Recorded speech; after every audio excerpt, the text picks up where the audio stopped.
Tetapi dalam kehidupannya nyata benar banyak sekali hal-hal yang tidak sesuai dengan kebenaran firman Tuhan. Bahkan nanti kita belajar dari salah seorang rasulnya bagaimana mengiring Tuhan itu supaya kita bisa hidup dalam kemenangan, supaya kita bisa hidup di dalam sukacita dan damai sejahtera. Tuhan beri jalan. Kenapa saya berkata seperti ini? Coba kita refleksi sedikit dalam kehidupan kita saat kita yang mengaku sebagai anak Tuhan. Di mana firman Tuhan yang diajarkan, yang setelah saya ajarkan di dalam kitab Filipi, surat Filipi, bahwa bersukacitalah senantiasa dalam segala hal. Sulit sekali terjadi dalam kehidupan kita. Apa yang terjadi? Kenapa bisa terjadi seperti itu? Bahkan seorang rasul yang saya lihat seperti Rasul Paulus, seorang yang menulis berapa surat yang sangat banyak sekali. Itu pun pada saat-saat tertentu dia menjadi kebingungan. Karena pada saat dia berhadapan dengan jemaat di Galatia, jemaat yang diajar tentang kasih karunia, jemaat yang diajar tentang Injil yang sedemikian dalam. Tapi pada saat dia tinggal, jemaat yang diajar di Galatia itu cukup lama. Pada suatu saat dia tinggal dan jemaat yang ada di Galatia itu dimasuki oleh orang-orang Yahudi atau orang-orang Israel yang Farisi yang sudah bertobat mengikut Kristus, tetapi pada waktu tertentu dia mengajarkan Injil ditambahi dengan hukum-hukum Taurat. Jadi Injil plus hukum Taurat untuk mencapai keselamatan. Sang Rasul marah sekali. Dan dia tulis di dalam Galatia pasal 1 ayat 6, coba dikeluarkan. Tapi dia tidak tahu, dia harus berbuat apa, dia kebingungan pada saat itu. Orang yang sudah menerima kasih karunia, dia merasakan seperti itu. Kok bisa goncang lagi? Sehingga dia ngomong gini, aku heran. Dia heran, karena apa? Saya yakin mungkin Rasul Paulus pada waktu itu sudah memberitakan, sudah mengajarkan tentang Allah Tritunggal, Kristologi, soteriologi, hamartologi, doktrin keselamatan, doktrin dosa. Dia ajarkan sedemikian rupa. Injil dia ajarkan sedemikian rupa.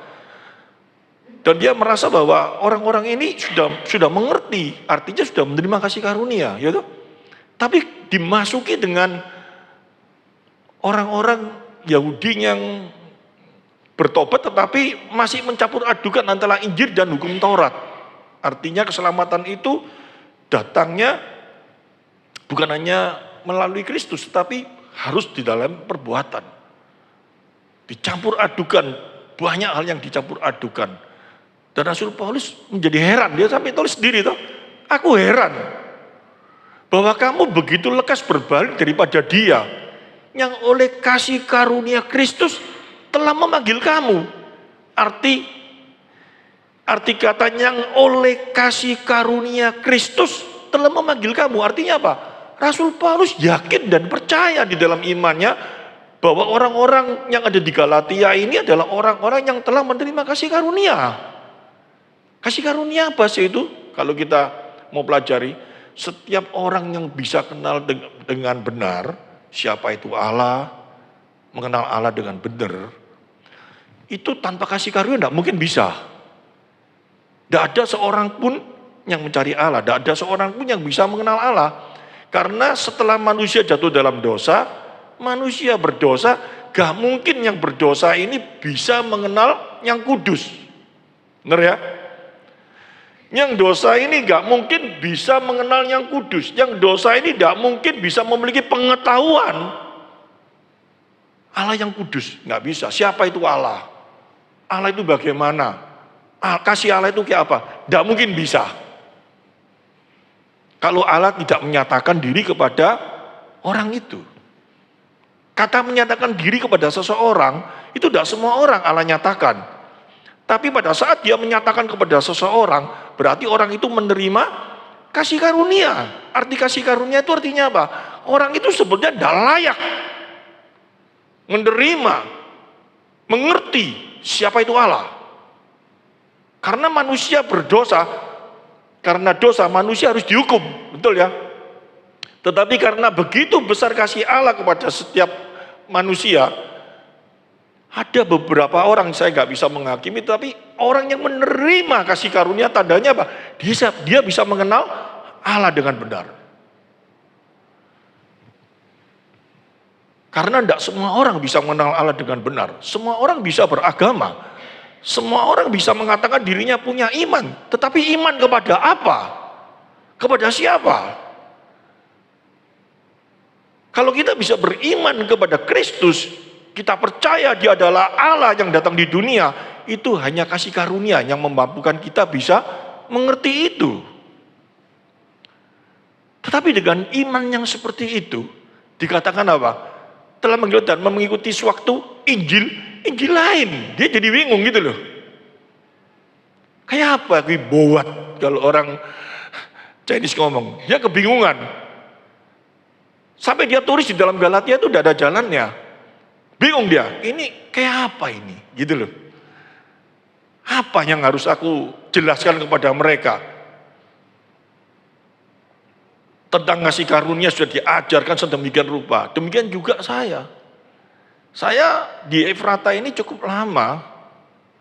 Ya, sebagai gembala di tempat ini hampir sudah 20 tahun lebih.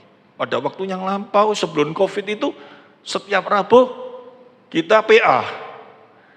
Saya eksposisi.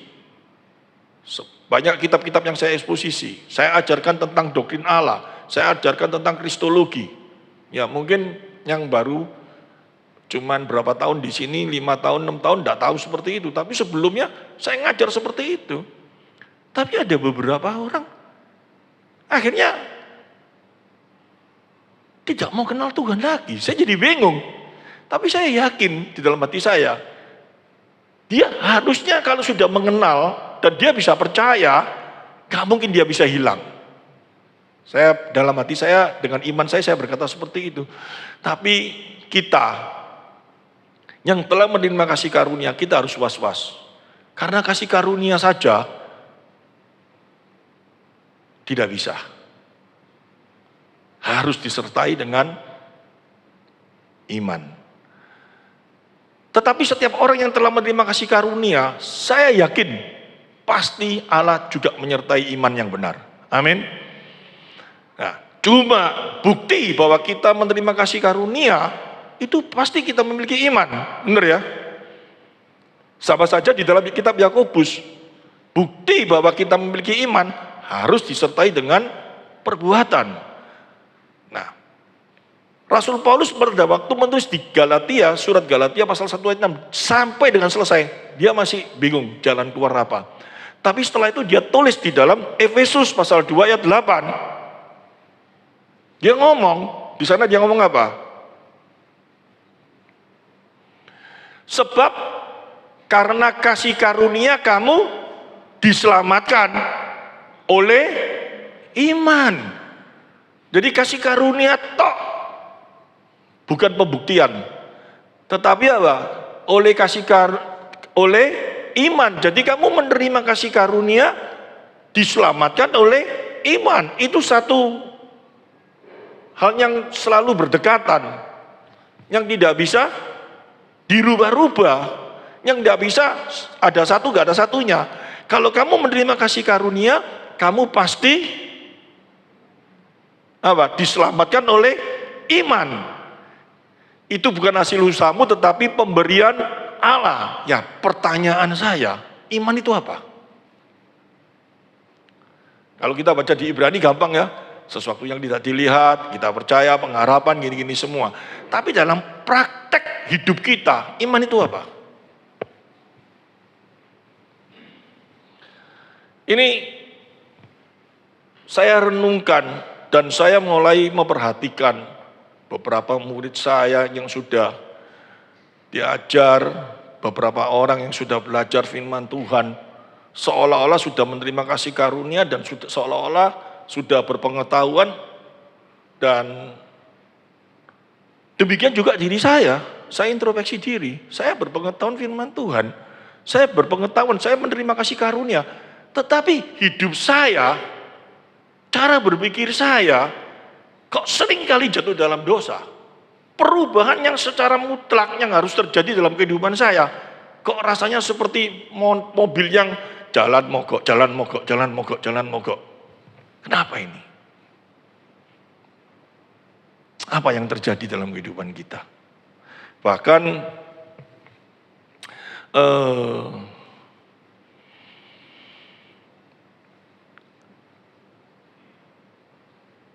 dalam pemikiran kita sehari-hari,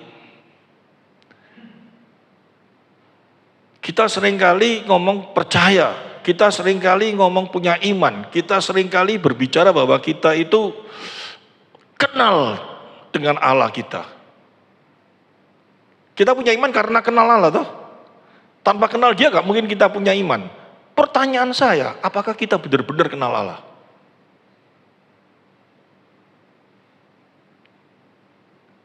Yang membuat kita punya iman itu karena kita kenal Allah toh. Karena kita kenal, kita punya iman. Yang membuat kita bisa apa namanya? Punya iman karena kita kenal Allah. Pertanyaan saya dalam hati saya, apakah aku benar-benar kenal Allah? Dan saya mulai memikirkan dalam hati saya, kita semuanya di tempat ini yang ada, seumpama suatu saat kita diundang oleh tetangga kita, diundang untuk sebuah acara di mana dia akan mengadakan sebuah acara, anaknya ulang tahun atau apa, dan kita diundang sebagai MC-nya atau sebagai seorang yang dipasrai pembawa acara itu. Dan tetangga kita ini orang-orang biasa saja, orang yang ya cukupan tidak mampu bahkan. Mungkin sikap kita ya wis, kayak apa? Persiapan kita kayak apa? Ya nanti paling ya aku ngomong lah, ya ulang tahun ya gitu-gitu. Tapi coba yang undang Jokowi. Kita diundang Jokowi dan kita diundang untuk mempersiapkan sebuah acara dan kita nanti sebagai pemimpin panitia ketua seksi acara dalam acara itu. Kira-kira kita apa? Bagaimana? Bisa tidur? Kita mungkin mempersiapkan diri kita sedemikian rupanya sampai kita nggak bisa tidur. Karena yang undang kita siapa? Presiden. Kita kenal loh, dia orang orang luar biasa. Hati kita pasti mempersiapkan dengan sangat luar biasa sekali.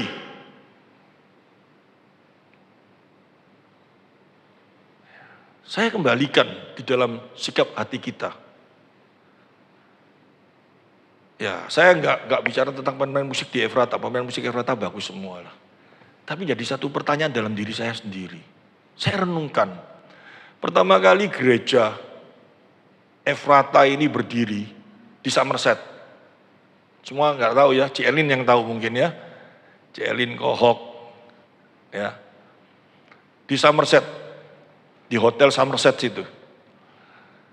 Cielin masih ingat kalau pada waktu mau ibadah, pemain musik saya suruh kayak apa? Mungkin lupa. Saya kasih kain putih, keliling, masuk ruang doa, kalau nggak masuk ruang doa nggak boleh main musik. Saya pada waktu itu sedemikian ketatnya ya. Saya bukan gembalanya loh. Saya cuma sebagai tim pemimpin anak-anak muda untuk ya pujian penyembahan. Itu saya keras sekali. Kalau tidak mengikut doa setengah jam di sana, nggak boleh naik ke atas mimbar. Kelihatannya sekarang nggak ada kayak gitu. Kenapa? Sekarang saya mulai refleksi, saya pikirkan. Bedanya apa? Saya ini lihat di apa namanya? Di YouTube ya. Sekarang puji-pujian itu sedemikian banyaknya. di ditayangkan, mau lihat di TV di mana. Dan setelah saya lihat itu, saya lihat konser musik biasa. Penontonnya juga sama, gayanya juga sama, yang nyanyi juga sama, ekspresinya juga sama. Bedanya apa?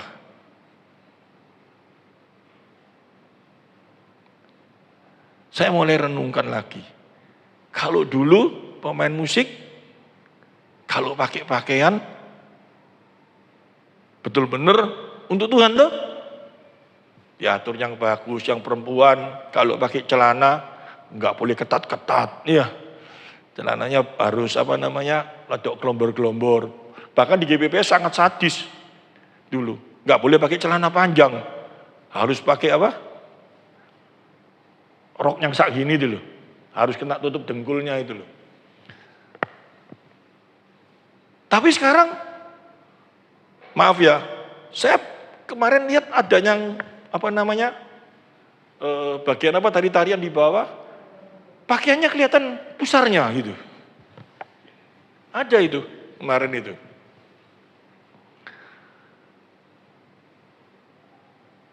Tujuannya mungkin supaya yang datang bisa semangat, bisa seneng. Kalau cuma seperti itu, bedanya apa dengan konser? Nah, pada waktu memuji Tuhan, saya lihat sama. Yang lagi top di Jakarta kemarin itu siapa? Konser yang di luar itu? Siapa? Nggak tahu namanya saya. Itu penontonnya semua pakai handphone gini. Banyak. Gereja juga pakai gitu. Bedanya apa? Mereka pada waktu luar biasa, mereka sampai loncat-loncat sampai nangis. Gereja juga seperti itu. Cuma tidak ada bedanya yang sampai kejet-kejet gitu, tidak ada. Bedanya apa?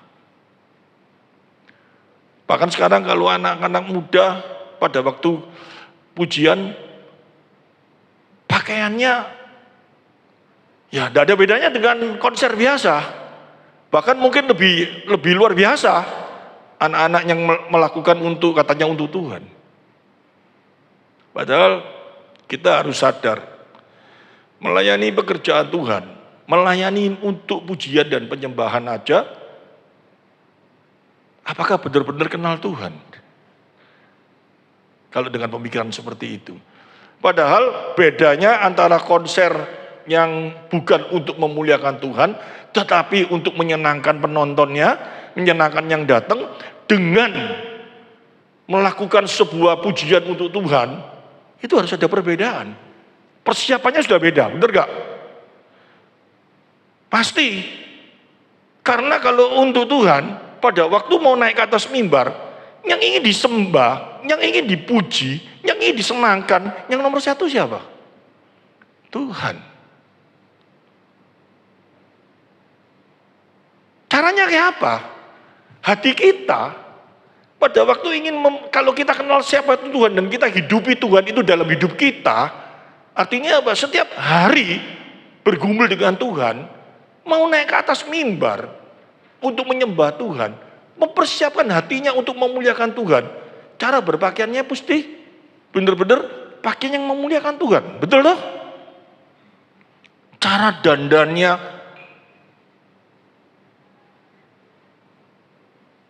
cara bergoyangnya, memujinya, harusnya kan seperti itu tuh.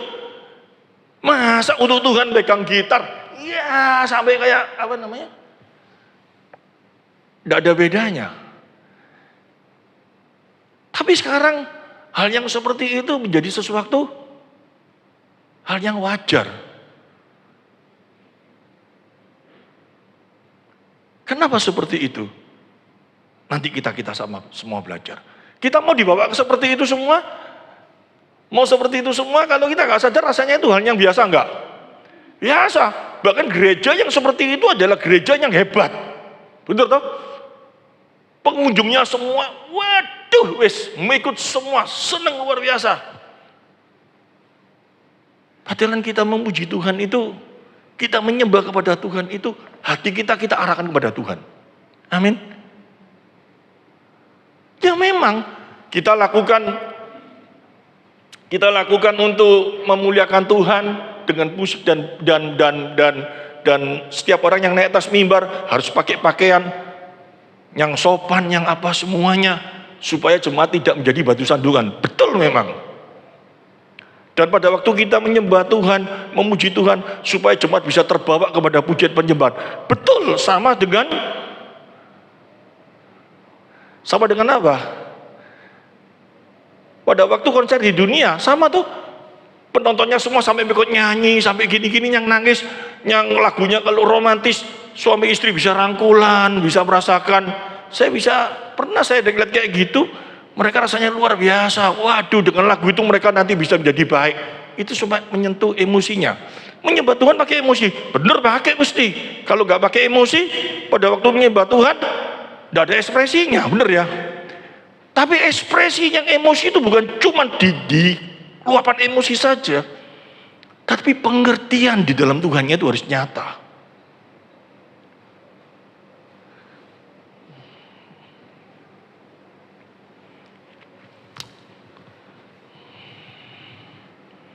Sehingga Tuhan Yesus pernah berkata kayak apa?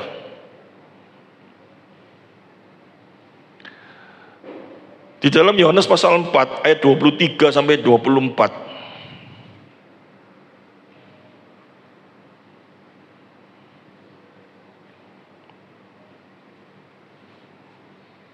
Tetapi saatnya akan datang dan sudah tiba sekarang bahwa penyembah-penyembah benar akan menyembah Bapa dalam roh dan kebenaran, sebab Bapa menghendaki penyembah-penyembah demikian. Jadi menyembah roh dan kebenaran. Kebenaran itu yang bagaimana? Dengan pengertian yang benar. Siapa itu Allah? Tujuannya untuk apa? Ini kan ceritanya kan orang beribadah kepada hal-hal tertentu, harus mengarah kepada satu dua. Tetapi Tuhan berkata apa? Suatu saat kamu akan menyembah di dalam rohmu, di dalam dirimu sendiri.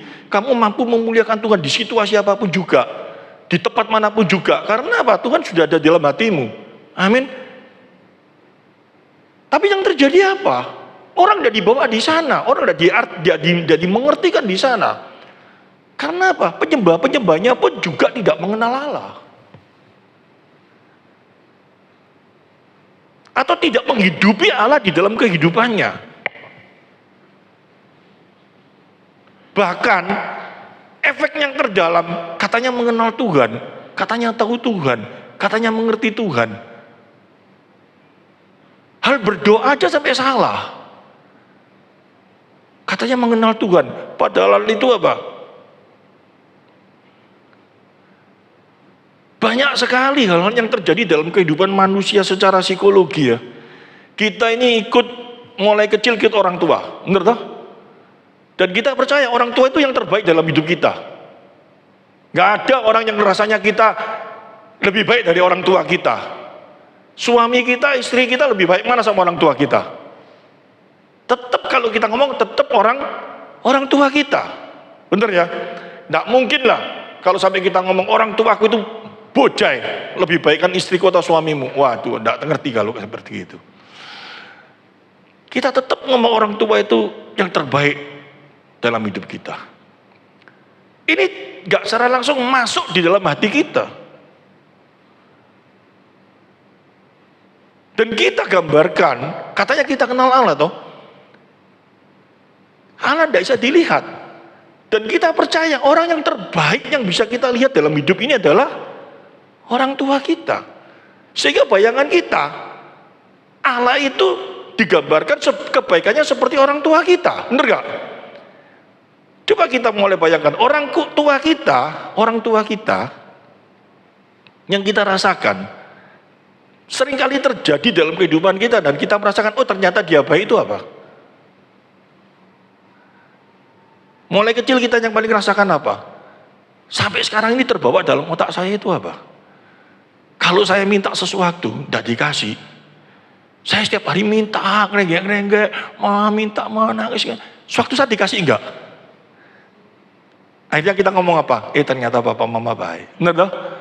Dia tidak ngasih bukan karena tidak mau, tapi dia ingin kita benar-benar mengerti. Dan akhirnya poin terakhir dia Dia kasih. Nah, sikap kita sama Tuhan nanti bisa terjadi seperti itu apa enggak? Karena kita merasa bahwa Tuhan itu sama dengan orang tua kita. Padahal Tuhan itu sama enggak dengan orang tua kita?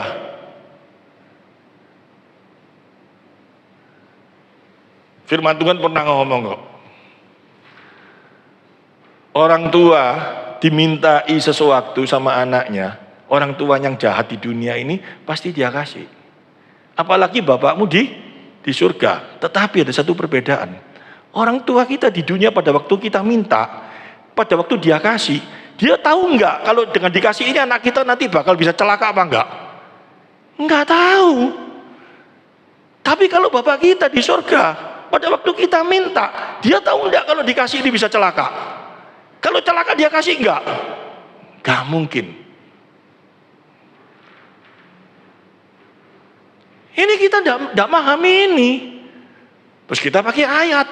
Ada orang yang ngajar.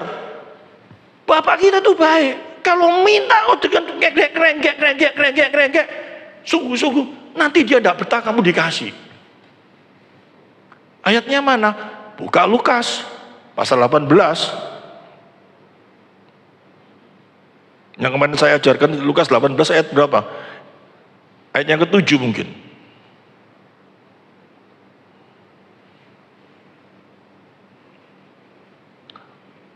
Tidakkah Allah akan membenarkan orang-orang pilihannya yang siang malam berseru kepadanya, dan adakah waktu mengulur waktu sebelum menolong mereka? Wah, nek siang malam kita ngotot sama Tuhan, gak mungkin Tuhan tidak kasih, betul tuh?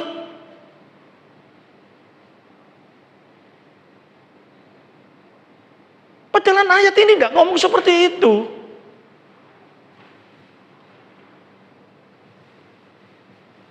Kalau saya mau menyelidiki ini pelan-pelan ya, bahkan di ayat yang ke-8, poinnya itu sebetulnya di ayat yang ke-8. Aku berkata kepadamu, ia akan segera membenarkan mereka, akan tetapi jika anak manusia itu datang, adakah ia mendapati iman di bumi? Ini poin yang penting, iman ini loh yang penting. Yang soal membenarkan itu bukan dibenarkan di dalam keselamatan. Berbicaranya tentang bukan berbicara tentang pembenaran yang seperti itu. Tapi apa itu? Pembenaran itu apa sih? Dalam satu pengertian apa? Pembenaran itu bukan sama dengan Roma pasal 3 ayat yang ke-28 ya. Kamu dibenarkan oleh iman. Pembenaran itu juga sedang berbicara tentang keselamatan. Tapi kata pembenaran itu menjawab, memberi. Gak mungkin Allah kalau gak memberi. Tapi pemberinya itu bagaimana? Kalau itu memang diperlukan Allah beri, gak mungkin enggak.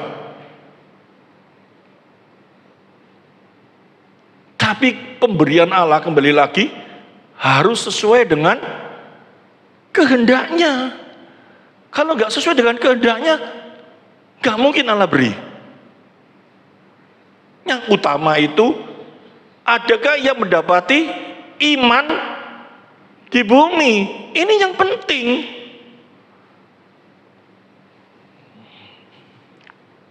Ya, pada waktu saya baca ini, mulai saya berpikir. Salah satu seorang rasulnya, ini mulai masuk khotbah, supaya kita tadi itu pembukaannya ya, supaya kita mulai ada bayangan-bayangan. Ini sekarang kita masuk di dalam khotbah saya, intinya itu seperti gini. Kita kenal Rasul Petrus. Kita semua tahu tuh Rasul Petrus itu kayak apa? Kita semua tahu tuh dia seorang rasul yang keras, yang luar biasa, bener ya? Apapun dia rasanya nomor 1. Dia percaya Tuhan Yesus adalah Tuhan, bener ya? Dia sangat percaya sekali. Tapi coba kita mulai berpikir. Pada waktu Yesus ditangkap, apa yang terjadi dalam diri Petrus? Dia punya iman enggak? Dia menerima kasih karunia enggak? Dia sudah punya kasih karunia, dia pasti terima kasih karunia toh. Wong dia dari seorang nelayan, Tuhan panggil Petrus mengikut aku. Dan dia kalau tanpa kasih karunia, tidak mungkin kapalnya ditinggalkan, semua pekerjaannya ditinggalkan. Petrus itu bukan buru,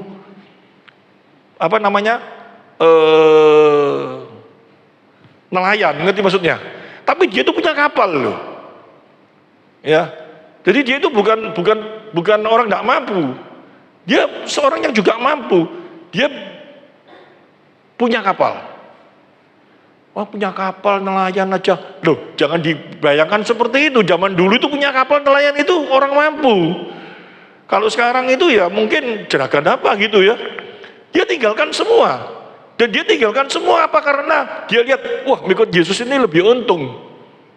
Ini jeragan cuma jeragan ikan, nah ini mengikut ini bisa jeragan kapal. Bukan toh. Yesus ngomongnya apa? Dia nggak punya apa-apa. Bahkan untuk menidurkan kepalanya dia tidak punya rumah. Tapi Petrus bisa mau ikut Yesus, ditinggalkan semua dan dia percaya, itu kasih karunia. Amin. Tanpa kasih karunia, gak mungkin. Kasih karunia yang bagaimana? Dia tahu siapa ini Tuhan, gitu. Dia tahu siapa ini Yesus. Dan dia bisa percaya, itu kasih karunia. Dia kenal. Dan dia punya iman, punya. Tapi apa yang terjadi? Kalau kita lihat di dalam Lukas pasal 22 ayat 54 sampai 60, masih tidak serem ini. Lalu Yesus ditangkap dan dibawa dari tempat itu, ia digiring ke rumah imam besar dan Petrus mengikuti dari jauh. Deket aja nggak berani deket dia mulai. Ya kita mungkin maklum ya, dia mungkin ya mau cari selamat atau apa ya. Jadi dia nak mau deket-deket ditangkap kayak apa. Ya dia harus berhikmat kan seperti itu toh. Tapi pernyataan imannya mulai digoyang pada saat apa? Coba kita lihat. Di tengah-tengah halaman rumah itu orang memasang api dan mereka duduk mengelilinginya. Petrus juga duduk di tengah-tengah mereka. Terus seorang hamba perempuan melihat dia duduk dekat api. Ia mengamat-amatinya lalu berkata, juga orang ini bersama-sama dengan dia. Mulai dicurigai toh. Hei, kamu kan juga bersama-sama dengan Yesus itu. Tapi apa yang dia ngomong? Tetapi Petrus menyangkal, katanya, bukan aku, tidak kenal dia. Terus tidak beberapa lama kemudian seorang lain melihat dia lalu berkata, engkau juga seorang dari mereka. Tetapi Petrus berkata, bukan aku, tidak kenal. Dia ngomong lagi seperti gitu. 59. Dan kira-kira setengah jam kemudian seorang lain berkata dengan tegas, sungguh orang ini juga bersama-sama dengan dia, sebab ia juga orang Galilea. Yang 60. Tetapi Petrus berkata, bukan aku, tidak tahu apa yang engkau katakan. Seketika itu juga sementara itu berkokoklah ayam. Kalau baca ini tidak serem. Kita tahu dia cuma menyangkal 3 kali, betul ya? Padahal dia punya iman enggak? Dia punya iman toh? Dia sudah menerima kasih karunia enggak? Waduh. Kalau kita baca selanjutnya, setelah berkokok 3 kali, Petrus nyesel luar biasa. Apa yang Yesus nubuatkan terjadi di dalam dirinya. Dia, aduh, nelongso aku. Sakit hatiku. Tapi kalau kita lihat di dalam Lukas, tambah serem lagi. Di dalam Matius pasal 26, coba kita lihat. Matius pasal 26 ayat 69. Matius 26 ayat 69. Sementara itu Petrus duduk di luar di halaman, maka datanglah seorang hamba perempuan kepadanya, katanya, engkau juga selalu bersama-sama dengan Yesus orang Galilea itu. Terus tetapi ia menyangkalnya di depan semua orang, berkatanya, ini lebih jelas, aku tidak tahu apa yang engkau maksud. Terus ketika ia pergi ke pintu gerbang, seorang hamba lain melihat dia dan berkata kepada orang-orang yang ada di situ, orang ini bersama-sama dengan Yesus orang Nazaret itu. Dan ia menyangkalnya pula dengan bersumpah, mulai itu pakai sumpah loh. Aku tidak kenal orang itu. Tadi tidak dijelaskan pakai sumpah toh. Dia mulai menyumpahi dirinya ya. Aku tidak bersumpah, tidak kenal aku orang itu. Terus kayak apa selanjutnya? Tidak lama kemudian orang-orang yang ada di situ datang kepada Petrus dan berkata, pasti engkau juga salah seorang dari mereka. Itu nyata dari bahasamu, logatmu. Terus maka mulai Petrus mengutuk dan bersumpah, aku tidak kenal orang itu. Mengutuk dan bersumpah, aku gak kenal orang itu. Sampai ayat berkokok. Terus kalau kita lihat 75-nya, maka teringatlah Petrus akan apa yang dikatakan Yesus kepadanya, sebelum ayam berkokok engkau telah menyangkal aku 3 kali. Lalu ia pergi keluar dan menangis dengan sedihnya. Serem enggak? Seorang yang sudah sedemikian lamanya ikut Kristus, bisa seperti itu loh. Padahal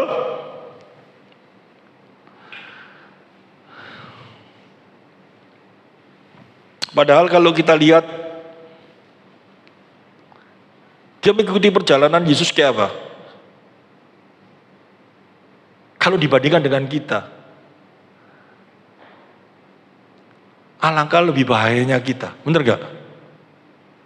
Dia ikut Yesus kok, dia ikut Yesus lakukan apa, lakukan mujizat di depan matanya, semuanya dilakukan semuanya.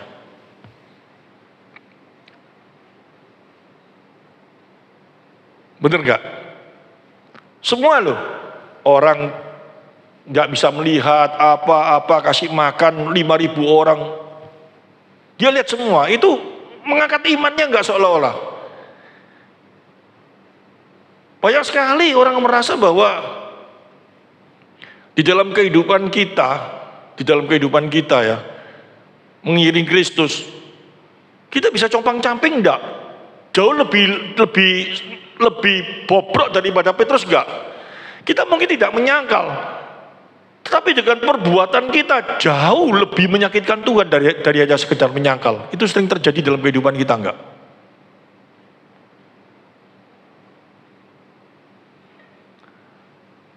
Tidak mengakui Tuhan dalam kehidupan itu memang menyangkal secara nyata dalam mulutnya, dalam mulut seseorang. Tetapi perbuatan kita seolah-olah kita lakukan untuk Tuhan. Tapi goalnya untuk siapa?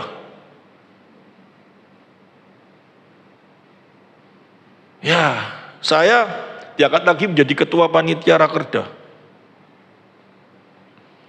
Kemarin rapat, saya gak dengar di dalam kuping saya semua orang yang hadir itu bagaimana di dalam Rakerda ini kita mencari sesuatu supaya bisa memuliakan Tuhan. Bagaimana nanti acara ini goalnya Allah dipermuliakan. Yang lemah bisa kita angkat, yang apa dengan acara ini kita nanti goalnya di sana. Gak ada.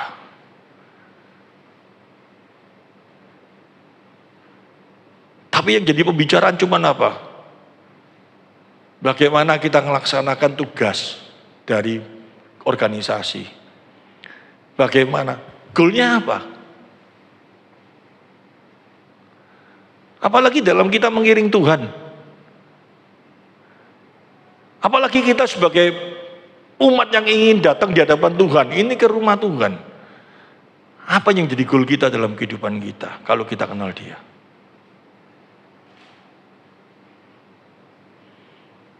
Dan kita seringkali berbicara seolah-olah aku sudah berterima kasih kepada di Efrata ini diajari tentang doktrin-doktrin dan aku kenal siapa itu Tuhan. Oke. Aku punya iman. Oke.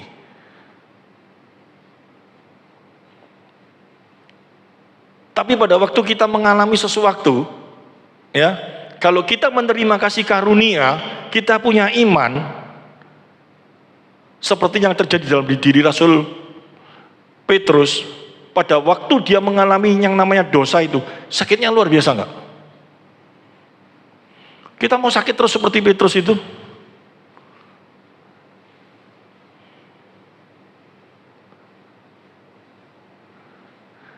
Kita makin tahu banyak, kita makin dituntut banyak. Ada kata-kata seperti itu. Terus lebih baik aku nggak mau tahu. Ya kamu bukan anak Tuhan. Terus caranya kayak apa? Saya kebingungan sebetulnya. Tapi firman Tuhan ini lengkap enggak? Dia kasih jalan kita. Caranya bagaimana? Supaya di dalam kasih karunia ada iman itu membawa satu dampak di dalam kehidupan kita, makin hari makin luar biasa di hadapan Tuhan. Dan saya mulai renungkan, Tuhan ini luar biasa ya. Bukan Rasul Petrus jadikan korban, tapi dengan adanya Rasul Petrus itu menyangkal, ada masalah di dalam diri Rasul Petrus itu, sehingga dia menulis firman Tuhan ini nanti. Supaya orang-orang berikutnya jangan sampai seperti yang dia alami. Caranya bagaimana? Sebelum saya ingin buka ayat itu, coba kita refleksi diri dulu. Yang merasa bahwa sudah menerima kasih karunia dan iman, sudah tidak perlu lain-lainnya. Kita lihat, hidup kita setiap hari jatuh, sakit terus apa enggak?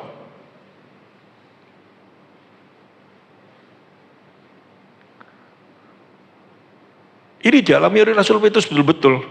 Sehingga kalau saya lihat di buku, salah satu buku penulis, dan dia berkata, pada waktu ayam berkokok itu, Rasul Petrus itu kan ditegur toh, dengan perkataan Kristus toh, bahwa nanti sebelum ayam berkokok kamu menyangkal aku 3 kali.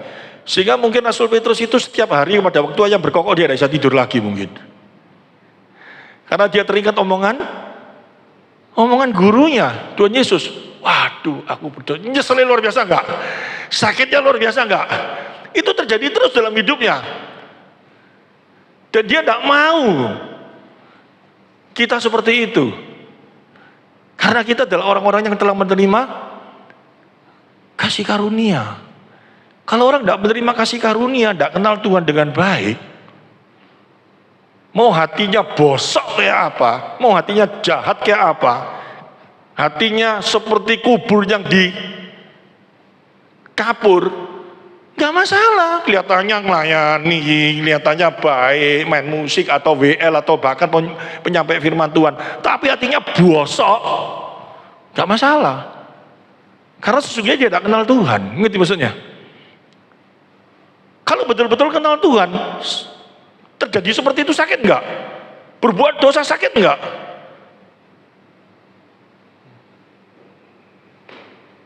Saya sampai pernah berkata dalam diri saya sendiri, di dalam kelemahan saya ya. Laopo aku biar ingat-ingat loh ya. Sopo sing ngejak aku yang gereja pertama kali. Coba aku gak nang gereja, aku kan bisa kumpul sak enake dewi. Wah, saya bayangkan gini. Tapi ujung-ujungnya terus kayak apa aku? Tapi gara-gara dikenalkan Tuhan yang hidup. Mau lakukan ini, aduh. Mau lakukan ini, aduh. Setelah lakukan, waduh, sakitnya luar biasa. Manggil sama orang, gak suka sama orang, rasanya kayak apa?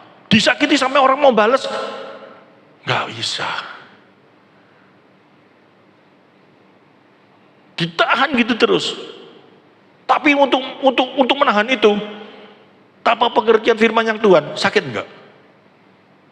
Ngempet deh, sakitnya luar biasa loh. Orang ini muakangnya luar biasa. Sudah dibilangi, enggak rela lagi. Sudah diomong gini, begel lagi. Rasanya mau apain? Enggak boleh, harus dilayani. Lebih baik gak ketemu sama Tuhan, ditemu terus tambahan.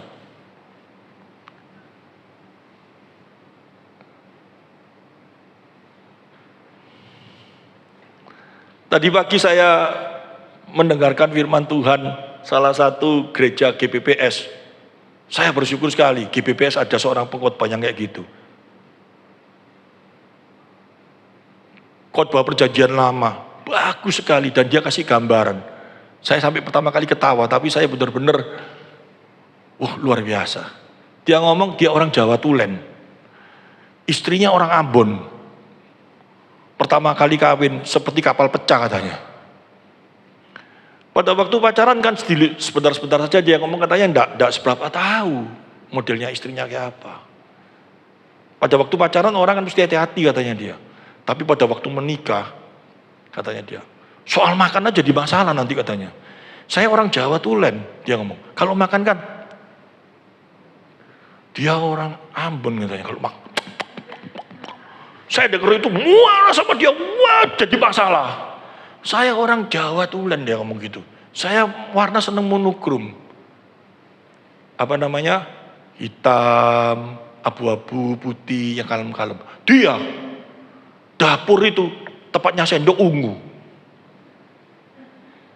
Baginya merah. Satu dapur itu aneka warna. Saya lihat itu mau pecah kepala saya. Masalah itu geger. Masalah apa? Geger terus. Gak selesai-selesai. Bingung saya katanya dia. Tapi Tuhan tegur saya. Melalui sebuah firman dia ngomong. Layani, kasihi. Pertama kali sakit katanya. Tapi pada waktu saya mulai melayani, saya belajar melayani. Sampai sekarang, kalau tidak melayani tidak enak katanya. Jauh melayani itu lebih bahagia daripada dilayani. Dan dia bukakan ayat itu. Wah, saya senang luar biasa. Saya sampai ngomong, ini perlu diundang KKR orang ini. Bagus sekali, anaknya masih muda. Tapi bukan di sini, Jakarta dia mungkin. Hari ini kita belajar, yang dialami Petrus itu sakit. Bukan seperti dia cuma ngadepi istrinya itu yang pakai warna-warna, tapi dia mengingat terus apa yang terjadi dalam hidupnya saat ayam berkokok karena gurunya sudah memperingatkan dan terjadi dalam hidupnya dan dia mengkhianati benar. Itu sakitnya luar biasa loh itu. Dan dia mulai menulis di dalam 2 Petrus pasal 1. Apa senjatanya, caranya untuk menghadapi supaya kita jangan sampai seperti itu. Kita coba lihat 2 Petrus pasal 1 ayat 3 sampai dengan 8. Karena kuasa ilahinya telah menganugerahkan kepada kita segala sesuatu yang berguna untuk hidup yang saleh. Oleh pengenalan kita akan Dia yang telah memanggil kita oleh kuasanya yang mulia dan ajaib. Dari perkataan ini aja satu pengakuan, ya, satu pengakuan dalam hatinya bahwa dia bisa melayani Tuhan, dia bisa mengikuti itu tanpa kasih karunia dan kuasa Allah yang mujizat, yang tidak masuk akal, gak mungkin dia bisa ngikut Tuhan. Kenapa sih kok kayak gitu? Tadi saya kasih gambaran toh. Kalau mengingat kesenangan yang dunia berikan, dibandingkan dengan kita mengikuti Tuhan, pertama kali orang ikut Tuhan langsung kenal dia enggak? Gak kenal toh pasti toh. Saya itu dulu suka malam suka pergi sama teman-teman saya, suka ke klub. Suatu saat hati saya gak enak. Terus saya mau ke gereja. Saya gak kenal Tuhan, tapi saya kok bisa mau, kok bisa nurut. Itu ajaib loh. Bener gak? Itu sesuatu yang ajaib. Tanpa iming-iming, tanpa apa. Tapi kita bisa mau. Itu ajaib. Itu mujizat. Kalau seumpama Tuhan ngomong, kamu ikut aku, kamu pasti ke sorga. Kalau dia ngomong kayak gitu, kalau dia hadir di depan saya, ngerti? Ya saya mau. Tapi yang ngomong itu pendeta, kok masa saya bisa percaya? Dia sama-sama dengan saya kok. Saya kenal dia dulu juga. Dia yang ngomong, ayo ikut Tuhan, kamu pasti masuk surga. Ngomong apa kan itu. Nih gitu tuh. Tapi kok saya bisa mau? Oh iya wis, aku ikut dia. Prosesnya kayak apa? Saya tidak ngerti. Sesuatu yang ajaib, yang nyata dalam hidup kita. Amin. Bapak Ibu bisa datang ke tempat ini. Bapak Ibu bisa mau ibadah. Bapak Ibu bisa percaya Tuhan. Jangan seorang pun membanggakan diri. Bahwa itu karena kita pintar atau apa. Itu karena kasih karunia-Nya. Amin. Itu sesuatu yang ajaib. Yang luar biasa. Di luar kemampuan kita. Sehingga kalau seseorang bisa tanya sama saya, kenapa kamu menjadi pendeta? Aku gak tahu. Kalau sampai seseorang bisa ngomong, aku jadi pendeta karena aku bangkrut, aku cari kanan kiri, tidak ada kerjaan. Terus habis gitu aku suatu saat tiba-tiba diem-diem, aku kepingin ke gereja. Itu orang frustasi.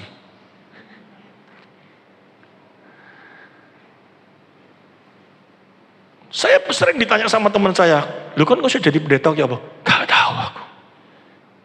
Lu kan gak usah moro-moro nyampein firman Tuhan ya apa? Gak tahu aku. Kok bisa? Enggak tahu. Loh, tapi nyata gitu loh.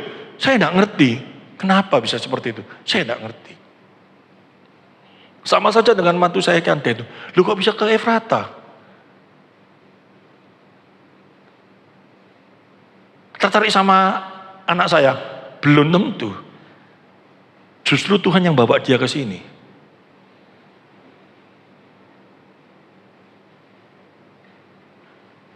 Itu semua kasih karunia. Amin. Itu sesuatu yang sangat berharga. Jauh lebih berharga dari segala sesuatu. Kalau mengingat siapakah kita ini? Bosok loh kita semua ini, bener gak?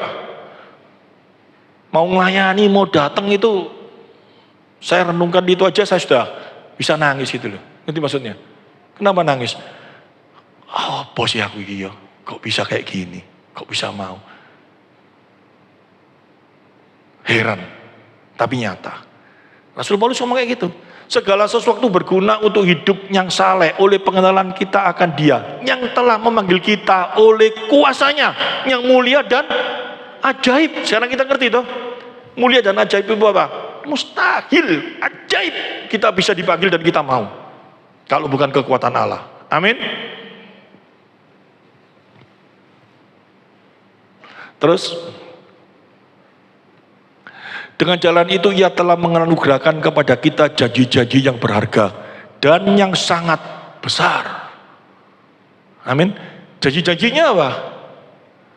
Jangan sampai kita pikir janjinya nanti kita di dunia hidup enak, makan enak, jadi kaya, tidak pernah sakit. Cari di Alkitabnya ada, tidak ada. Janji yang terbesar apa? Bahwa kita berkuasa atas segala kuasa dosa. Amin. Karena Dia telah memberikan kekuatan bagi kita. Dia telah memenangkan kita dari kuasa dosa. Dia telah merebut kita, membayar kita dari hamba dosa menjadi hamba kebenaran. Dalam kodrat ilahi, supaya olehnya kamu boleh mengambil bagian dalam kodrat ilahi dan luput dari hawa nafsu duniawi yang membinasakan dunia. Ini nyata. Jadi supaya kita ini dipanggil Dia, dikasih diberi anugerah keselamatan, supaya kita ini tidak apa? Supaya kita luput dari hawa nafsu duniawi yang membinasakan dunia. Itu dari kuasanya, kekuatannya, kemampuannya diberikan pada kita. Dia mulai kasih tahu lagi caranya kayak apa. Ayat yang kelima.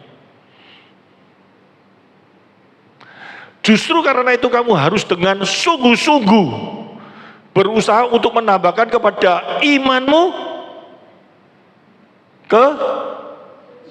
kebajikan. Pertanyaan saya itu satu, gampang, satu-satu dulu. Kita telah menerima kasih karunia toh? Benar ya? Kasih karunia itu apa sih? Saya mau terapkan dalam kehidupan sekarang. Kita dulu tidak kenal siapa itu Tuhan, sehingga kita ngawur gak? Ngawur kita. Wah, pergi ke daerah wisata sana. Maaf ya, mau buang air kecil. Mau permisi, takut gini, takut gitu. Wah, dulu saya naik sama pendeta saya bareng-bareng ke Bali ya. Malam-malam sudah, rasanya kalau digoyang bisa keluar. Ojo sembarangan di sini loh, bahaya loh kalau kencing.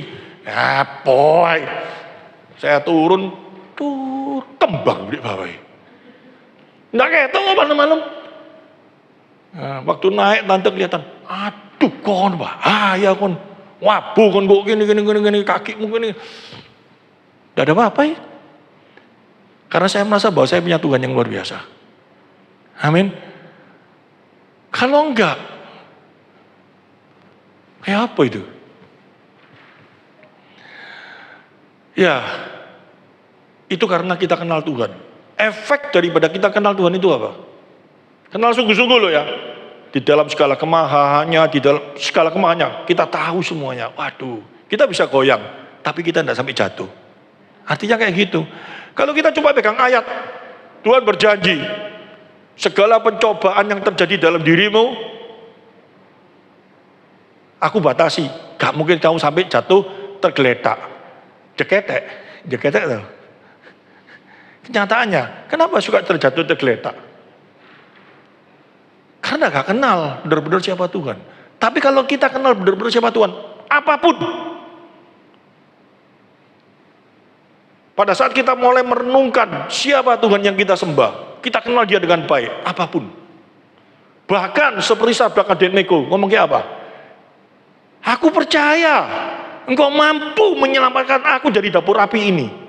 Dia Sadrak Abednego itu disuruh nyembah kepada Ilah sama Raja Nebukadnezar. Dia nggak mau. Kalau nggak mau disuruh masuk dapur api. Dapur api itu apa? Perapian itu loh. Disuruh masuk di sana. Dia ngomong apa? Itu masalah nggak? Imannya jatuh nggak? Enggak, karena apa? Dia kenal Allah. Bukti dia kenal Allah, dia ngomong apa? Meskipun aku tahu engkau mampu menyelamatkan aku dari dapur api ini, pasti aku tahu. Tapi kalau engkau tidak mau, aku gak akan menyangkali kamu kok. Karena aku tahu, kalau kamu tidak mau itu pun yang terbaik yang kau berikan bagiku. Amin. Tapi iman kita gak sampai Sadrak Abednego gak. Tuhan gak mungkin nyobain kayak gitu. Kamu paling dicobai makan sambel. Wah ini sambel ini. Aku gak boleh, aku sakit. Tapi kalau tak makan gak apa-apa. Jangan. Saya bayangkan Ayub. Kenapa sih Ayub itu yang sudah hidupnya mapan, enak, saleh semua. Kok sama Tuhan masih dikasih sebuah persoalan masalah sampai seperti itu? Satu, Tuhan ingin supaya Ayub lebih tahu siapa itu dia dalam hidupnya. Sehingga Ayub bisa berkata apa? Dulu aku cuma mendengar, sekarang aku bisa melihat Tuhan sendiri. Nyatanya dalam hidup itu kayak apa? Benar-benar dia tuh nyata dalam hidupku. Kenal Tuhan dengan benar. Tapi sering jatuh enggak? Iman itu apa sih? Menerima kasih karunia berakibat punya iman. Ngerti maksudnya? Iman itu apa? Sesuatu yang tidak dilihat tapi percaya. Yaitu siapa? Tuhan. Saya alami kemarin ke Bali. Saya sudah cerita toh. Waduh, naik mobil mau ke lapangan terbang. Macet luar biasa. Semua gelisah. Tapi hati saya Tuhan jagai. Masalah sepele loh itu. Kalau ini memang Tuhan tidak izinkan. Aku percaya ini yang terbaik. Tapi aku harus berusaha, bener toh? Sampai di sana, saya lari semuanya. Bukan, Tuhan izinkan jalan pelan-pelan, enggak apa-apa. Enggak. Aku kenal Tuhan. Tuhanku tidak mengajarkan seperti itu. Tuhan berkata apa? Semua dalam kedaulatanku, tapi engkau sebagai manusia harus bertanggung jawab. Bener ya?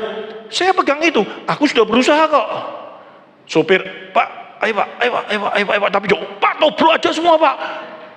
Atau Pak kita santai aja pelan-pelan Pak, gak apa-apa Pak, nanti kalau Tuhan izinkan jam 6 pesawatnya mesti nunggunya ditinggal. Saya ngomong berusaha Pak, jalan Pak, jalan Pak, jalan Pak, jalan Pak. Sampai di sana kurang 5 menit, kurang berapa menit. Coba lari. Sampai sana.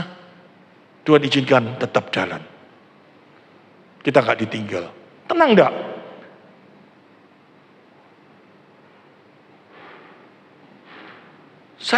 Saya tidak pernah lihat dia, tapi saya tahu dia ada di dalam hidupku. Itu iman.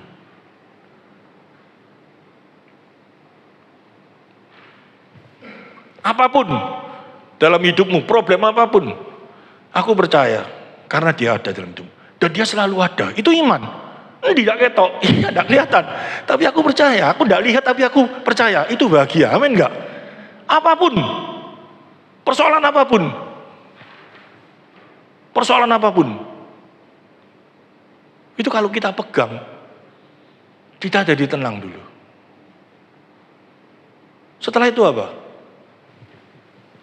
Berpengetahuan. Imanmu kebajikan, ya. Kepada imanmu kebajikan, baru kebajikan. Kebajikan itu apa? Jadi satu, karunia, kenal dia. Iman, kita tahu dia selalu tidak pernah melepaskan kita. Kebajikan atau itu apa? Kebajikan itu sama dengan perbuatan. Kita lakukan kalau kita sudah percaya. Kita lakukan yang seperti tadi saya lakukan, toh. Saya lakukan, wis tenang, ayo hati-hati jalan. Kita berjalan. Kita lakukan. Firman Tuhan berkata, banyak sekali perintah yang dia anjurkan, yang dia perintahkan dalam hidup kita. Kalau kita sudah lakukan, itu sebuah kebajikan dalam hidup kita. Orang yang bijak selalu melaksanakan apa yang jadi perintah Allah. Benar toh? Dikatakan seperti pohon yang ditanam di tepiran air sungai. Itu orang yang bijak. Kita lakukan segala apa jadi perintah Tuhan. Sehingga di Yakobus dikasih tahu apa? Iman tanpa perbuatan mati. Sengsara kita, nggak bisa. Kalau kita sudah dapat kasih karunia, punya iman, kita lakukan dalam kehidupan kita. Dan kepada kebajikan, pengetahuan, pengertian. Kita mulai ngerti, kita mulai belajar di dalam kehidupan kita. Praktek langsung kita tahu siapa itu Allah. Lebih tahu semuanya, kita mulai belajar. Kita mulai makin hari makin mencari siapa itu Tuhan. Tadi saya kasih tahu toh, gak mungkin seseorang itu bisa langsung tahu Tuhan secara luar biasa. Kasih karunia diberikan, kita mulai kenal. Terus kita mulai dalam pikiran kita ini, kalau baca firman ya, kalau kita mau semuanya menjadi bahagia, menjadi luar biasa dalam Tuhan, kalau udah ngerti, jangan diloncati. Kalau baca firman, itu bukan cuma dibaca tok, dimengerti. 1, 2 ayat, 3 ayat tidak tahu, mulai di dalam tidak tahu, tanya sama orang kanan kiri, dimengerti dengan baik. Terus seperti gitu. Orang Kristen tapi ditanyai, kenapa Yesus mati bagimu? Ya, menebus dosaku. Kenapa dosamu ditebus? Ya tidak tahu. Sejak kapan kamu mulai berdosa? Ya, dulu dari bayi tidak berdosa. Jadi banyak hal-hal yang tidak dimengerti. Firman Tuhan mengajarkan semua. Dengan berpengetahuan itu, maka kita hidup kita makin luar biasa dalam Tuhan.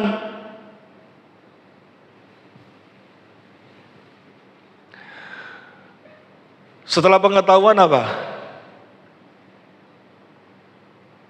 Disuruh apa? Ketekunan. Pengetahuan baru penguasaan diri, menerapkan diri dalam perbuatan firman. Ya, menerapkan diri dalam perbuatan firman. Jadi menerapkan diri, kalau kita bisa menerapkan diri kita dalam perbuatan firman, pasti kita bisa penguasaan diri enggak?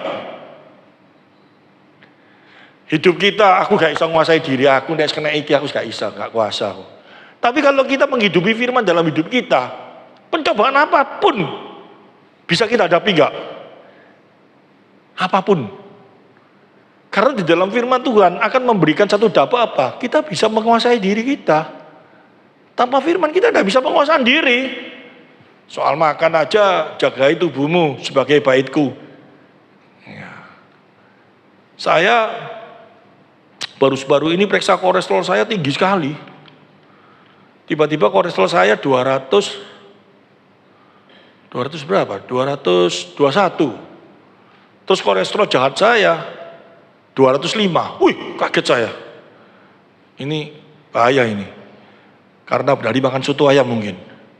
Ya. Dulu saya kalau makan soto ayam seneng apa? Sayap.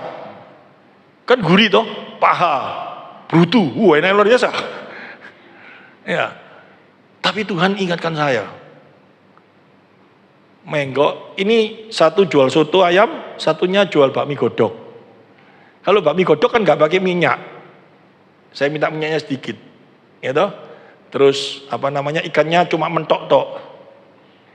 Tapi enak, sedepan soto gitu loh. Ya, jalan tapi sama anak buah saya serit. Kaki saya ini kepinginnya melangkah ke soto. Saya bayangkan tidak ada semua ya, jeroan enak ya apa gitu. Hati remploy, apalagi buahnya panas-panas gitu. Pegawai saya, "Pak, soto deh hari ini enak rasanya Pak," katanya. Waduh, ini ujian ini gitu loh. Tapi Tuhan ingatkan saya, tubuhmu adalah baitku. Gak ada Cik Bing Bing, gak ada Fang Fang, gak ada Kiande, gak ada siapa, gak ingatkan saya. Dia ingatkan saya loh. Saya percaya dia ada di dekat saya dan dia berbicara sama saya. Jauh lebih gawat enggak? Saya pernah maksa, makan aja. Gak ada damai ngerti, samploan, jantung wedot, samploan, kok buntu. Pulang dari sini kakimu sakit, mau terus gitu. Waduh ya bos kante, gak enak. Mulai, ya luar biasa sekali. Kenapa bisa kayak gitu? Karena mulai pagi saya sudah berdoa sama Tuhan, dekat sama Tuhan, ngomong sama Tuhan. Di jalan saya merasa oh Tuhan baik, gini. Pada waktu ngomong Tuhan baik, gini. Mau makan siang, dia tetap ngomong enggak akhirnya. Masa selama makan siang dia diam kan enggak? Ayo, nggak boleh ya. Ya wis Tuhan, yes. Mulai. Biasanya mentok, kayaknya kulit. Ada kulit sekarang bisa minggir. Kemarin makan bakmi, dibelikan istri saya, dibelikan anak saya bakmi lontong, makan, coba dicek gitu. Kulitnya saya minggirin sendiri. Aneh. Tuhan itu baik. Dan dia selalu memberikan satu hal yang indah. Kalau sudah seperti itu kayak apa? Saya sudah lakukan itu semua. Saya jadi tenang enggak? Kalau enggak tidur, kan orang tidur kalau ke kiri terus mepet gini kan dodol gak enak tuh. Kolesterol lagi mateng kan dodolku kan. Gak enak semua ya bener.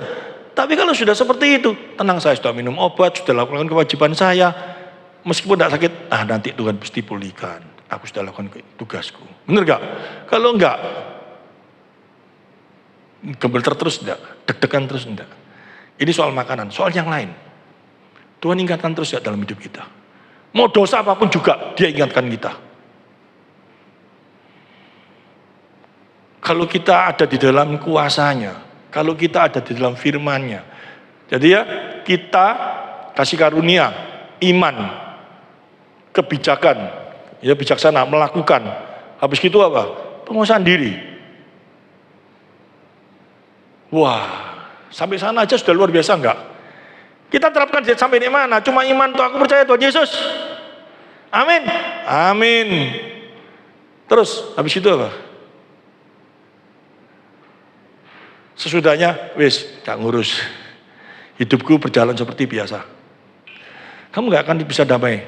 Saya mulai belajar kok. Waduh, kalau saya cuma percaya Tuhan pada Tuhan dapat kasih karunia, saya akan mengalami seperti yang dialami oleh Rasul Petrus. Sakit dia luar biasa, bingung luar biasa. Sehingga dia menulis itu. Penguasaan diri. Kepada penguasaan diri, ketekunan, harus tekun, bener tuh? Harus berusaha. Ketekunan itu berbicara tentang apa? Perlu kesungguhan dan perjuangan. Kesungguhan itu apa? Aku nek makan ini sakit, sungguh-sungguh tidak mau. Perjuangan enggak? Perjuangan enak, mau kurus. Ya, saya nyindir mau kurus gini yang ngerti yang gemuk-gemuk. Ya, kelihatan paling makanan paling enak itu mulai ketawa. Gak kuat aku. Nggak bisa. Omong kosong. Satu, ya. Itu kesalahan satu. Kedua, itu menunjukkan apa? Bahwa sebetulnya kau tidak menurut Tuhan. Hal yang sepele aja kamu nggak menurut kok. Dan tidak gitu Tuhan, aku dalam masalah ini aku paling tidak kuat Tuhan. Nggak ada ceritanya kayak gitu. Masa Petrus ditanyai, kenapa kamu gak menyangkal aku? Dalam masalah ini aku paling tidak kuat Tuhan. Yang lainnya loh Tuhan, aku bela kamu ditangkap kopengnya orang itu tak potong. Tapi kalau aku tidak bisa aku. Ini dalam hal ini aku tidak kuat Tuhan. Nggak ada, dispensasi itu tidak ada. Tuhan lagi bekerja sama kamu di mana, Tuhan lagi ngomong sama kamu ke mana, Tuhan anjurkan kamu kemana, kamu nurut. Itu sesuai firman Tuhan enggak? Hal yang sepele, Tuhan ngomong ampuni dia.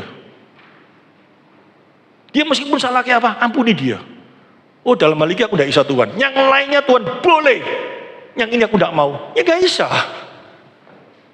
Gak ada dispensasi seperti itu.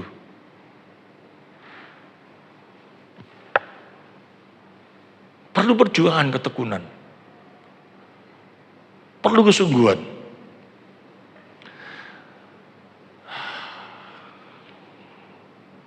Dari itu semua itu terjadi apa? Ketekunan dan kesalehan. Kesalehan ini bukan menggambarkan cuman hidup kudus, bukan. Lebih daripada itu apa? Tahu bahwa tadi ayat yang pertama, bahwa kita ini tidak layak bisa kenal Tuhan. Bahwa kita ini sebetulnya orang-orang yang harus dimurkai. Tapi kalau kita lakukan itu semua tujuannya apa? Dipakai Tuhan untuk kemuliaannya. Amin. Jadi kita hidup saleh, kita ini ya ketekunan dan kesalehan kita supaya hidup saleh, tujuannya satu. Kita tahu bahwa itu Tuhan lakukan itu semua dalam hidup kita supaya kita sadar bahwa kita dipakai sebagai kemuliaannya. Amin. Kembali lagi, kalau kita dipanggil Jokowi dipakai sebagai pembawa acara, senangnya luar biasa enggak? Apapun kita lakukan enggak? Sampai gak bisa tidur, cari pakaian sing bagus, sing pantes supaya di ajeni, ya supaya orang bisa luar biasa nyenengno Jokowi. Waduh, mosok diundang Jokowi datang pakai daster gitu. Ini tuh, beli baju sing bagus, beli apa semua bagus supaya kita tahu cok ngisi nih deh, bener dah. Sekarang kita dikasih tahu kesalehan. Jangan kita berpikir supaya kita nanti bisa seperti orang kudus suci mulu gitu. Pengertiannya bukan seperti itu. Bukan supaya kita di malaikat yang luar biasa yang bukan. Tapi kita sadar semua yang tadi kita lakukan itu semuanya tujuannya satu. Karena kita dipakai sebagai alatnya yang mulia.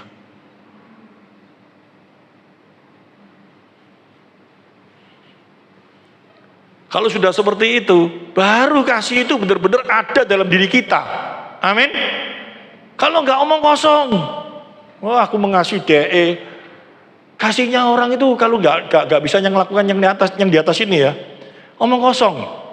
Bahkan Tuhan Yesus, bahkan Rasul Paulus ngomong apa? Ada seseorang yang begitu mengasihi saudaranya atau temannya sampai rela membakar dirinya untuk itu. Tapi kalau bukan karena Kristus, tidak ada artinya. Ada tuh ayatnya kayak gitu. Karena apa? Gak ada artinya sama sekali. Gak bisa membuat dirinya itu luar biasa atau apa. Gak ada.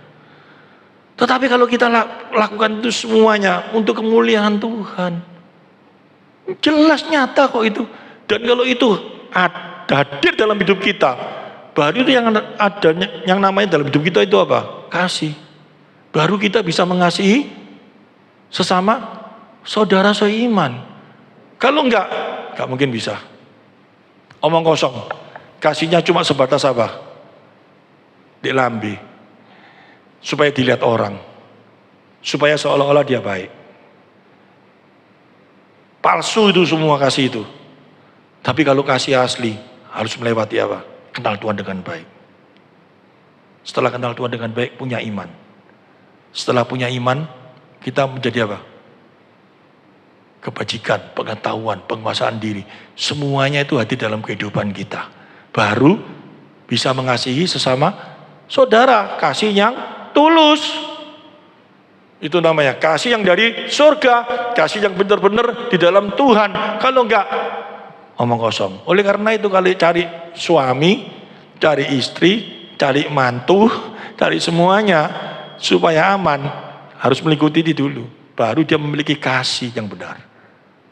Kalau enggak, kasihnya cuma berdasarkan nafsu, atau kasihnya cuma berdasarkan matre, kasihnya berdasarkan apa? Sengsara nanti kita. Tapi kalau kasihnya seperti itu, kamu akan aman.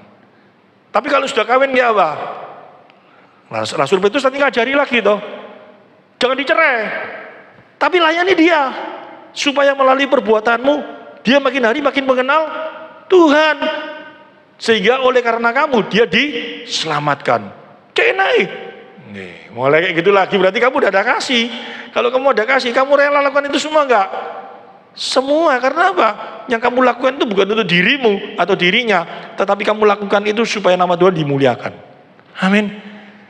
Ini komprehensif kok semuanya.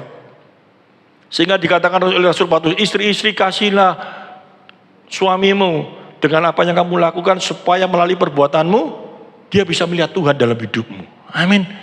Ini kita sekarang ngerti caranya kayak apa. Gak mungkin kita bisa lakukan itu semua kalau kita tidak kenal Tuhan, kalau kita tidak punya iman, kalau kita tidak ada kebajikan, kalau kita tidak ada penguasaan diri, tidak ada pengetahuan semua. Tidak mungkin. Terus kayak apa Pak? Kalau kayak gini, belajar minta Tuhan ngomong apa? Ketuk tak bukakan, minta tak beri. Amin. Ini komprehensif semua loh. Instan, tidak bisa. Saya jadi orang Kristen, saya bisa khotbah di atas itu, tiba-tiba saya duduk di sana, terus saya atas khotbah. Tidak mungkin. Belajar firman, mengerti firman, belajar Tuhan kasih karunia, Tuhan beri, Tuhan beri, Tuhan beri, belajar terus sampai akhirnya mengerti dengan baik, pelan-pelan, pelan-pelan. Itu pun saya harus belajar terus. Ketekunan kesalehan 7, dan kesalehan kasih akan saudara-saudara. Benar ya? Karena apa? Orang yang sekelas Petrus itu loh ya, sekelas Petrus loh ya. Pada waktu dia belum baca ini, kalau kita lihat di dalam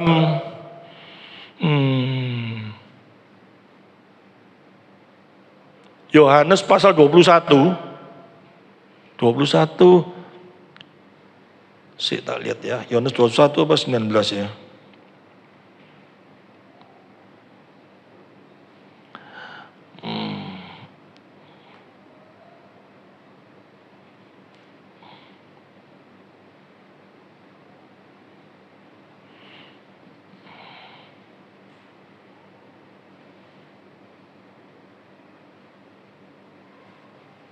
Oh ini asalnya Rasul Petrus dikasih tahu sama Tuhan Yesus di dalam Yohanes pasal 21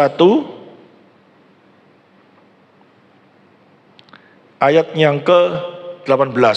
Aku berkata kepadamu, sesungguhnya seketika engkau masih muda, engkau mengikat pinggangmu sendiri dan engkau berjalan kemana saja kau kehendaki. Tetapi jika engkau sudah menjadi tua, engkau akan mengulurkan tanganmu dan orang lain akan mengikat engkau dan membawa engkau ke tempat yang tidak kau kehendaki. Ini dia ngomong sama Petrus. Ya, terus 19 dan hal ini dikatakannya untuk menyatakan bagaimana Petrus akan mati dan memuliakan Allah. Sesudah mengatakan demikian, ia berkata kepada Petrus, ikutlah aku. Benar ya? Terus kalau kita lihat ya apa? Ini sebelum dia tulis di dalam surat Petrus toh. Kita lihat selanjutnya. Ketika Petrus berpaling, ia melihat bahwa murid yang dikasihi Yesus sedang mengikuti mereka, yaitu murid yang pada waktu mereka sedang makan bersama duduk di dekat Yesus, dan ia mulai berkata, ini Yohanes gitu loh, saingannya Petrus. Dia berkata apa? Tuhan, siapakah dia yang akan menyerahkan engkau? Ketika Petrus melihat murid itu, ia berkata kepada Yesus, Tuhan, apakah yang terjadi kepada dia itu? Ini kenapa saya ngomong yang dituding dia Yohanes?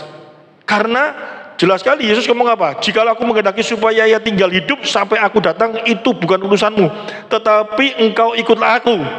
Maka tersebarlah saudara-saudaranya itu bahwa murid itu tidak akan mati, tetapi Yesus tidak mengatakan kepada Petrus bahwa muridnya tidak akan mati, melainkan jikalau aku menghendaki supaya ia tinggal hidup sampai aku datang, itu bukan urusanmu. Terakhirnya siapa? Yohanes kan nggak mati sampai mati dengan mati tua itu.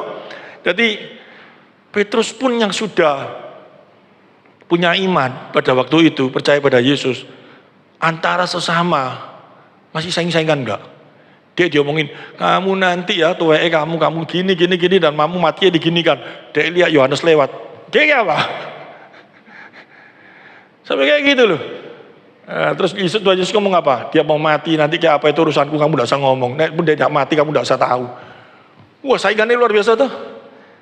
Karena belum dia lakukan itu semua, terakhir dia mulai mengerti dan dia mulai tahu. Kalau dia itu lakukan semua, baru bisa kasih sama saudara. Setelah kasih sama saudara, baru bisa mengasihi sesama manusia. Orang cena, kasihlah Tuhan Allahmu dengan segenap hatimu, kasihilah sesamamu seperti dirimu sendiri. Langsung bisa mengasihi sesama, omong kosong. Tanpa kenal Tuhan dengan benar, tanpa punya iman dengan benar, tanpa itu semua, nggak bisa. Kita renungkan ini semua dan kita mau Tuhan ubah, disempurnakan di dalam Dia melalui, sulit gak? Gak sulit lah. Coba kita lihat. Pertama kali iman, setelah iman apa? Kebajikan, setelah kebajikan pengetahuan, setelah pengetahuan penguasaan diri, setelah itu ketekunan, kesalehan, kasih akan saudara. Sekarang saya ulangi, kebajikan itu apa? Kasih karunia, iman. Kebajikan itu apa? Melakukan apa yang Tuhan perintah. Iku pun disangel enggak? Sulit. Tapi kalau kita sudah ngerti ini, kita akan berusaha enggak? Berusahanya itu apa sih? Sekarang saya ulangi lagi ya, supaya setan enggak mencuri firman Tuhan hari ini. Kalau dulu kita pikir kalau kita melakukan firman Tuhan itu kita rugi enggak? Rugi, karena apa? Kalau kita lakukan firman Tuhan, kita tidak bisa melakukan kesenangan dunia, rugi. Tetapi kalau sekarang kita mulai ngerti, kalau kita bisa melakukan firman Tuhan itu, akhirnya kita bisa penguasaan diri. Sama yang di tempat ini yang badannya kegedean mau kurus. Saya ngelirik gini, lihat kanan saya. Siapa? Gak usah kemana-mana. Satu, lakukan perintah Tuhan dengan sungguh-sungguh. Mulai diatur makannya. Bisa gak kecil? Pasti bisa lah. Ojo adik ngomong, gak bisa, aku sudah makan 2 sendok, aku makan titik-titik, sudah, wis dah. Aku ini makan cuman, ya CB ya, makan cuma 3 nasi di depannya istri, cuma ini loh sak gini tok. Tidak ada orang pentol 10 masuk, ngelirik lagi pentol lagi masuk, jalan lagi ke sana pisang goreng, yo ya jalan sana lagi, wah ini nggak bisa.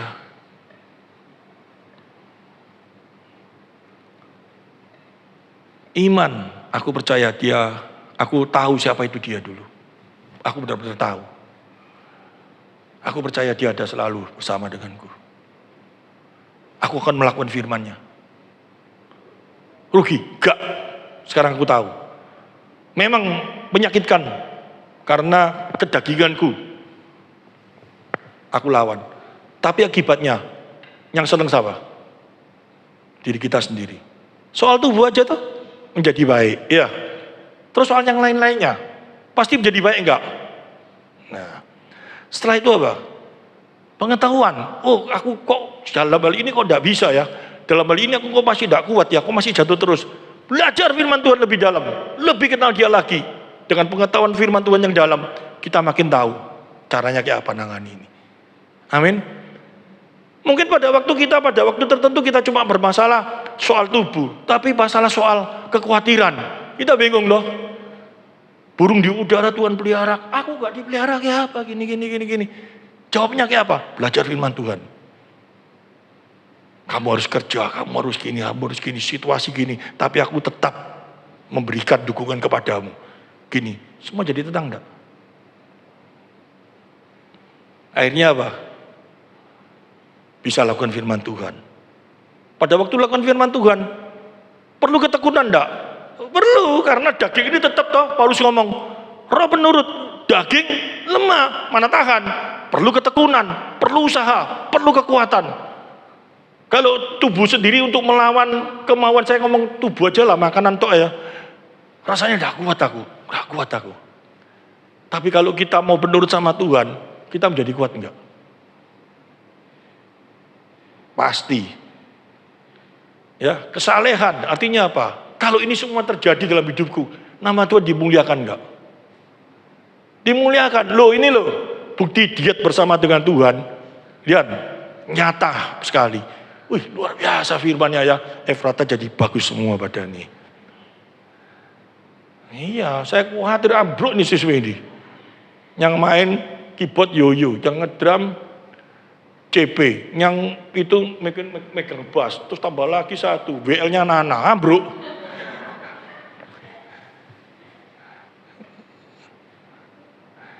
Kasih saudara-saudara barusan bisa, kasih dengan tulus.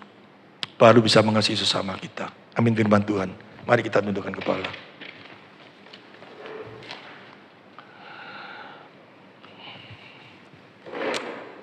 Terima kasih Tuhan.